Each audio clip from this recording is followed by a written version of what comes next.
नमस्कार मित्रों, क्या आप जानते हैं भारत के इतिहास में ऐसे वीर योद्धा भी हुए हैं जो न कभी किसी के आगे झुके हैं और न ही कभी किसी के आगे हारे हैं। हाँ, हम बात कर रहे हैं महाराणा प्रताप सिंह। महाराणा प्रताप सिंह जी का जन्म 9 मई 1540 ईस्वी में कुंभलगढ़ में हुआ था। इनके पिता का नाम महाराणा उदय प्रताप सिंह द्वितीय तथा माता का नाम जयवंता बाई। बताते हैं कि उनके पिता का नाम महाराणा उदय सिंह द्वितीय था और आज ही के दिन उनके राज परिवार में महाराणा प्रताप का जन्म हुआ। महाराणा प्रताप को कई मध्ययुगीन इतिहासकारों ने कीका नाम से संबोधित किया। Maharana Pratap the invincible warrior की लेखिका रीमा आहूजा बताती है, राजपूतों में तब तक एक प्रथा बन गई थी कि ज्येष्ठ पुत्र मुखाग्नि के लिए नहीं इनकी हाइट लगभग 7.5 फीट थी। साल था 1576। मुगल सम्राट के बादशाह अकबर पूरे भारत को अपने शासन में लाना चाहते थे, लेकिन वहाँ एक नाम था, महाराणा प्रताप सिंह, जो कभी किसी के आगे झुका नहीं। अकबर को पता था महाराणा प्रताप सिंह को अगर जीता जा सकता है तो युद्ध से नहीं, प्यार से जीता जा सकता है। इसीलिए उन्होंने कई बार समझौते के प्रस्ताव भी भेजे, लेकिन महाराणा प्रताप जी ने कहा, मेवाड़ की मिट्टी स्वतंत्रता में बसती है, गुलामी में नहीं। फिर 18 जून 1576 ईस्वी में हल्दी घाटी पहाड़ियों के बीच एक भारत के इतिहास की सबसे बहादुर लड़ाई लड़ी गई। महाराणा प्रताप जी और अकबर के बीच हुई। महाराणा प्रताप जी के साथ था उनका भरोसेमंद घोड़ा चेतक। ये वीर चेतक नीले रंग का, जो अपनी राजा की भांति ही गर्व से सिर ऊंचा रखता था।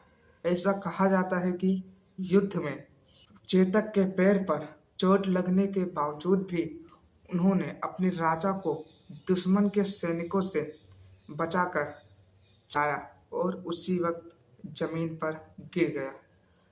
चेतक जमीन पे गिरने के बाद दोबारा नहीं उठा। राजा तो बच गया, लेकिन चेतक अमर हो गया। महाराणा प्रताप सिंह इस युद्ध में अकेले नहीं थे, उनके साथ थे उनके कुछ भरोसेमंद साथी घामाशाह, जिन्होंने अपनी सारी संपत्ति बेच दी ताकि फिर से नई सेना बन सके। हकीम खां सूर जो एक अफगान योद्धा थे, लेकिन उन्होंने धर्म न देखकर अपने मातृभूमि के लिए लड़ा। और झालामान, जिन्होंने महाराणा प्रताप जी का राज्य चिन्ह कवच पहनकर दुश्मनों को भ्रमित कर दिया और वो शहीद हो गए। सिर्फ साथी नहीं थे, ये वे वीर योद्धा थे जिन्होंने मेवाड़ की कीमत अपने खून से चुकाई।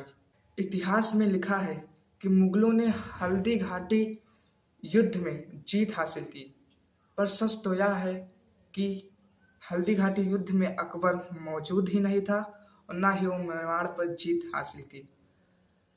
महाराणा प्रताप ने पीछे हटकर जंगल के रास्ते से गुरिल्ला युद्ध शुरू किया और फिर एक एक करके अपना किला वापस जीतते गए।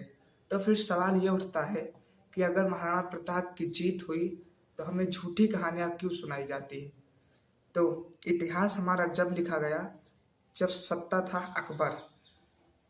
अकबर यानी मुगल सम्राट बादशाह अकबर के दरबारी इतिहासकार ने वही लिखा जो सम्राट अकबर सुनना चाहते थे। तो अब आप ही बताएं, क्या महाराणा प्रताप सिंह सच में हार गए थे या उस दिन इतिहास छुप गया था लेकिन मेवाड़ नहीं, और भारत के इतिहास की सबसे बड़ी जीत हम लोगों से छुपाई गई? कमेंट में ज़रूर बताएं। और अगर हमारी वीडियो अच्छी लगी तो चैनल को लाइक, सब्सक्राइब और बेल आइकन दबाना ना भूलें।